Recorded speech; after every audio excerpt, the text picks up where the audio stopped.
Actress Anupama Parameshwar, த்ருவிக்ரம் இவங்க 2 பேரும் ரொம்ப நாளாவே பிரேக்கப் பண்ணிட்டாங்க அப்படின்ற செய்தி சோசியல் மீடியாவில் வைரலாக பேசப்பட்டுட்டு இருந்துச்சு.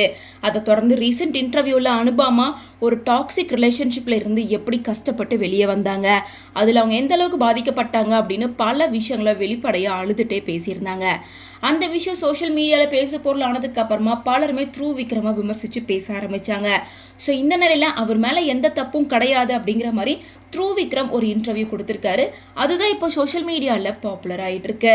அதாவது சோஷியல் மீடியாவில் அவங்களோட career, personal life, private life அப்படின்னு எல்லாத்தையும் மக்கள் கவனிச்சுக்கிட்டே இருக்காங்க.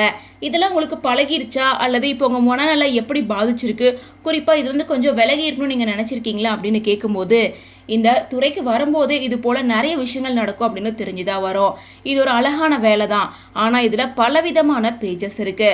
அதெல்லாம் ஏற்றுக்கொள்ள நம்மளும் பழகிக்கணும். உண்மையா சொல்ல போனா இது என்னை பாதிக்கவே இல்லை அப்படின்னு எல்லாம் சொல்ல முடியாது. நிஜத்துல நம்ம யாரு, எதுக்காக நிக்கிறோம் அப்படிங்கிறத புரிஞ்சுக்கிட்டு நம்மளை நாமே நிலைநிறுத்திக்கணும்.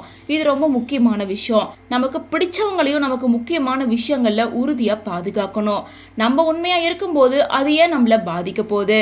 அது மட்டும் இல்லாம இந்த மாதிரி விமர்சனங்கள் ஒரு குறிப்பிட்ட எல்லை வரைக்கும் தான் நம்மள பாதிக்க முடியும். எனக்காக எப்பவுமே துணையா நிக்கிற ஒரு சின்ன குரூப் இருக்கு. கடந்த 7-8 வருஷமா என் கெரியர்ல தொடர்ந்து சப்போர்ட்டும் ஊக்கமும் கொடுத்துட்டு இருக்காங்க. பல நடிகர்கள் போல நானும் ஒன் மேன் ஆர்மி மாதிரி தான்.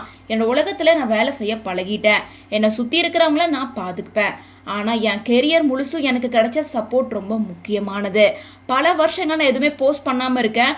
மக்கள் என்ன ஸ்கிரீன்ல கூட பார்க்கல. ஆனாலும் இப்போ என்னோட அடுத்த படத்தை பற்றி எனக்கு மெசேஜ் வந்துக்கிட்டே இருக்கு. அப்போதான் மக்கள் எனக்காக காத்துக்கிட்டு இருக்காங்க அப்படின்றது புரிஞ்சுது. அப்போ ஒன்றுமே இல்லாத ஒரு பேக்ரவுண்ட்ல இருந்து வந்தார். ஒரு 20-22 வயசு இருக்கும்போது உயிர் போகிற அளவுக்கு ஒரு ஆக்சிடென்ட் ஆச்சு. 2 வருஷமாக படுத்த படுக்கையாக இருந்தார். அடுத்த 2 வருஷம் ரொம்ப கஷ்டப்பட்டு நடக்கவே முடியாமல் இருந்தார். எப்படியோ சினிமாக்குள்ளே நுழைஞ்சு 10 வருஷம் கஷ்டப்பட்டு சேது படம் மூலமாக வெற்றி அடைஞ்சார். ஆனால் எனக்கு அப்படி இல்லை. அப்படிப்பட்ட ஒருத்தரோட பயனாக இருக்கிற ஒரே காரணத்தினால நான் அதிர்ஷ்டசாலியாக சீக்கிரமாகவே சினிமாக்குள்ளே வந்துட்டேன். எனக்கு வாய்ப்பும் ரொம்ப ஈஸியாக இருந்தது. அதனால நான் கிரவுண்டில் கடுமையாக ப்ராக்டிஸ் பண்ணிட்டு இருக்கேன். எவ்வளோ கஷ்டம் வந்தாலும் ஒரு நாள் இதை ஸ்க்ரீனில் பார்த்து மக்கள் என்னை நினச்சி பெருமைப்படுவாங்க அப்படின்ற எண்ணத்துக்காக கண்டினியூஸாக உழைச்சிக்கிட்டு இருக்கேன். மற்றபடி என்னை பற்றி வந்துட்டு இருக்க எதுவும் உண்மை கிடையாது அப்படிங்கிற மாதிரி தான் த்ருவிக்ரமோட இந்த இன்டர்வியூ இருக்குது அப்படின்னு சொல்லி இந்த இன்டர்வியூ தான் இப்போ சோஷியல் மீடியாவில் வைரல் ஆகிட்டு இருக்கு.